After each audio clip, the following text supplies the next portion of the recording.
har'a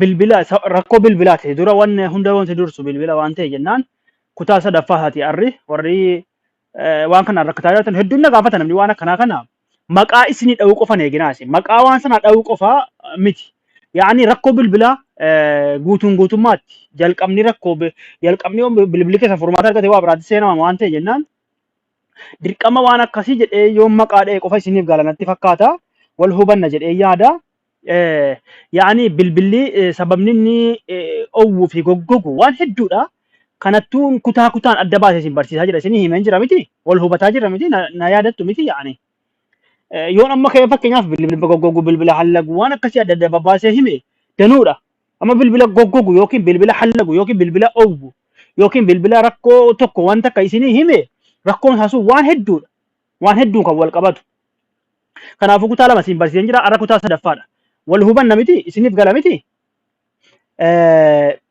warroonni waan kana ordofaa jirtanu ammas kutaa sadaffaa isaa har'a isin agarsiisa har'a immoo siitingii keessa dhengede pilaastora keessaa isin agarsiise guyyaa gaafa kaa waastaappii keessaa inni taanu pilaastora keessaa har'a immoo siitingii keessaa isin agarsiisa innarraa immoo baay'ee murteessaadha garuu waan kana duraan way barsiiseen ture ji'a 8 ta'ee waan kana hin beeku malee barsiiseen ture namoonni tokko tokko achirratti ofirratti rakkoo uumtanii jirtanii isas immoo waliin laalla har'a inshaa Allahu rabbuna asuma irratti isin agarsiisa wal hubanna jedhee yaada dabalataa gama barumsaatti osoo isin dabarsiniin dura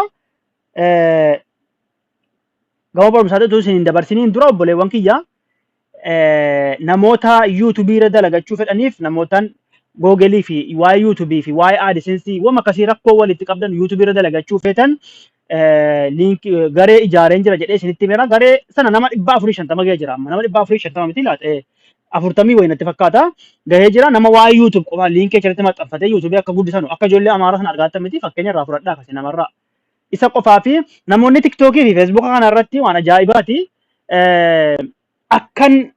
akka ofii kasaaraa kana sis kasaaraa galchuu cinqaman masalan tiktookii fi yuutuubii irratti tiktookii fi feesbuuka irratti duuma tola iyyaa oola miti manni iyyaa oola miti akkuma sana akkasis iyyaa ooltu barbaadan ifa isiniif ta'e kun immoo namoonni keessaa yaada qabdan yuutuubii feetan tolan isin barsiisaa yuutuubii irratti telegiraama irratti gaafii gaggabaaboo viidiyoo telegiraama irratti isinii gadhiisa waraabee jechuudha.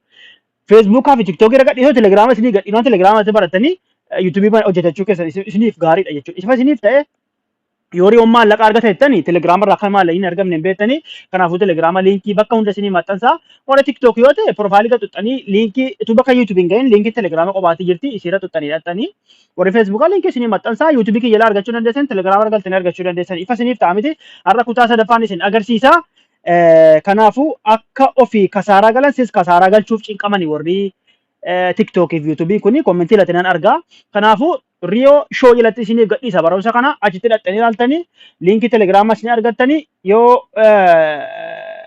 isiniif ta'een barattanii yookaan immoo dhiisuu dandeessanii warri barumsa yaada qabdanu na hordofaan isiniin jedha mee gara barumsaatiin isin dabarsaa har'a isteeppii kiyya tokko lama jedha hordofaa kanarratti garuu waan isin agarsiisu qaba amma fakkeenyaaf siitingii bilbila keessanii keessa galtanii argaattan miti siitingii bilbila keessanii keessa galtanii inni kun waan baay'ee murteessaadha waan baay'ee murteessaadha innarraa sana booda gizee akkana olaatanii bakka aappis jedhu seentanii bakka aappis kana irratti dogoggora hedduu ofirratti daladan isin agarsiisa irratti namoonni hedduun dogoggora ofirratti daladanii jirtanii amma fakkeenyaaf Google Chromeen rakkoo guddaa qaba Facebookiin TikTokiin Googlein qobaatti Google Chromeen fi Googlein qobaatti Gmailin qobaatti adda adda jirri mataa adda adda qaban akkuma akka agartan kana adda adda jirri ifa isiniif ta'a miti kanaafuu isin amma guutummaa kana keessa galtanii stoorejii isaa gubdan faayilii keessan stoorejii isaa yoo gubdani gaalarii keessaa waa hin badu stoorejii Google faayilii keessan yoo gubdan gaalarii keessaa waan takka baduu hin danda'u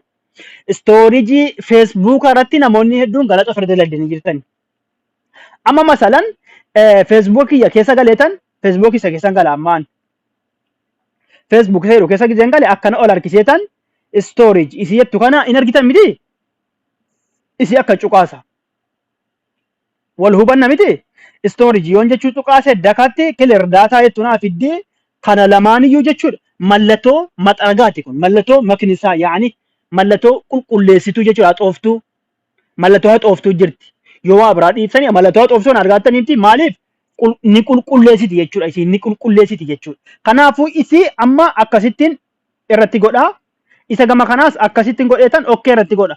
Quxuriin jedhu lamaan kana jiru badee jira irra. Fayyid Facebook keessan galagala. Otuu kanan godhini dura hubachuu qabna Facebook keessan gala amma Facebook kiyya cufamee jira jechuudha. Ifa isiniif ta'e dirqama paaspoortii fi iimeelii paaspoortii beekuun qaba. Amma keessa amma akka haaraatti banamee jira Facebook kiyya. Asirratti dogoggora ofitti uumtanii namoonni hedduun of rakkisaa jirtani. Yoo paaspoortii amma akka haaraatti dhufee jira Facebook kiyya argatta miti. Ganaa kana maal gochuudha? Iimeelii itti naqee paaspoortii itti naqee itti galuudha. Ifa isiniif ta'e yoo asirratti paaspoortii fi iimeelii hin qabne siluma akka waan Facebook keessan dhabdaniiti jechuudha. Ifa isiniif ta'e kanaafuu keessan galtanuu of eeggattanii jechuudha.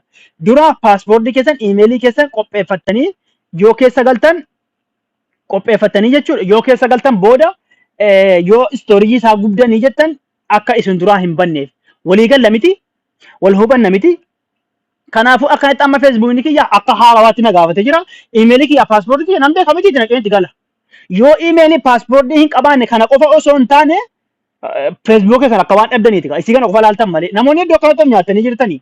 Kanaafuu amma siitingiitti deebine isin agarsiisa. Amma aappii sisii mayeetan tuqa. Aappii sii tuqeetan googilii gubeesan isin agarsiisa. Amma googilii gubeesan. Isoraatinaa waan kana garuu Facebook irratti akka nyaatamne Facebook TikTok irratti akka nyaatamne qofa. Nyaatamuu jechuun paaspoortii keessa yoo hin beekne itti galtanii kaatanii yoo takka nu godhan jedhina. Paaspoortii keessa yoo hin beekne iimeelii keessa yoo hin beekne siluma Facebook kana akka waan dhabdanii jirtan. Akka nama du'aa baasaa tuti. Yoo amma kee bilbilii keessa hirkaa bade kan biraatti jijjiirachuu hin dandeessu ture. Waan kana irraa haasa'an ture afaan Oromoo kana hin hubattamu natti fakkaata malee dhiifamaa wajjin. Amma googilii kana googilii isa jedhu kana gattuqee miti argaattanii miti. Stooriji isa jedhu kana gattuqa. Stoorijiin tuqee kunoo asirratti naa fidee jira akkuma sana kunoo dileet oolii kanarra kaa'ee dileetii ta'e keessaa utaalee jira jechuudha googiliin. Ifa isiniif ta'e amma ittuma deebi'an.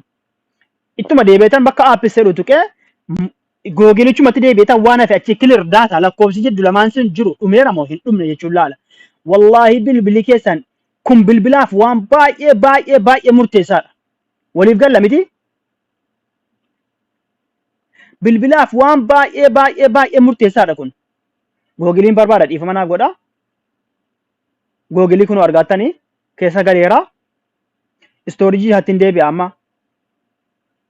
Akkuma argaa jirtan hin gubanne. Kanaafuu isii mallattoo maxxaragaa kana isii keessan gala kunoo. Quxuriin irraa haqamee jira amma zeeroo ta'ee jira. Ifa isiniif ta'e haala kanaan ofirraa haqxanii jechuudha. Isa kana keessa galchamuu kunoo asirratti isinii fida. Dileet ool daataa kana kana kana gatti kuttani. Aappii hunda isaa akkanatti keessa galtaniiti godhattanii Facebook ni kiyya amma Facebook itti fayyadamu kun garuu akka haaraa ta'e jira jechuudha. Akka haaraa ta'e jira. Maal barbaada? Ganaa lammaffaa iimeelii kiyyatti naquu barbaada. Kanaafuu riyoon akkas godhe jettanii etuu paaspoortii keessan iimeelii keessan hin qabaatin akka gochuun kun rakkoodha.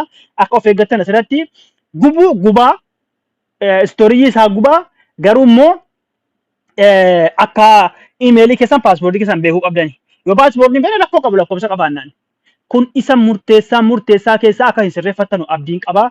Baay'ee waan barbaachisaadha kun obboleewwan kiyya. Sirreeffadhaa istoorijii hunda isaa galtanii TikTokii, Facebookii, YouTubii waan hunda akkanatti irraa xillitti gootan cufa isaa keessa galtanii istoorijii isaa keessa yeroo itti kennitanii jechuudha. Kalas booda googiliin iimeelii keessan ni deebisa. Googiliin hin badu. Googiliin yoo isin istoorijii isaa gubdanii gizee isin itti deebisanii welcome jedhee maqaa keessa isin waan yoo kana gaannuuf isin jedha malee hin badu. Iimeelii abadan hin balleessu. Iimeelii qabateetuma dhufa. Ifa isiniif ta'eera miti. Tarii warroonni haarawaa tarii iimeeliin kun haarawaa googilii walitti dhufeenya hin qabne isin yoo akii immoo bade dirqama iimeelii keessan beekuu barbaada. Yoo bade isin deeffattan amma kiyya kana gubeera miti. Googilii keessa waan galee hin gubanne jechuudha. Iimeeliin kiyya ni jira. Garuu istoorijii isaa haaromsee hin jira jechuudha. Wal hubanna miti. Akka itti sirreeffattanii yoo akka itti hojjetattanii sirrii isinii dhufa. Istoorijiin keessan hin guutu kutaa ittaanu aga walitti deebinutti kutaa arfaffaa jechuudha. Sadaffaa isin jedhee kutaa arfaffaa irratti nan xumura jedhee yaada. Insha Allahu Rabbuna kutaa arfaffaa irratti walumatti qabeen isin agarsiisa. Akka itti sirreeffadhaa paaspoortii keessan iimeelii keessan beekuun dirqama. Kutaa ittaanu immoo tarii waan googilii wal qabatu waan hedduun isin agarsiisa obboleewwan kiyya. Ulfaadhaa galatoomaa yaada kiyya hubattan jedhee yaada.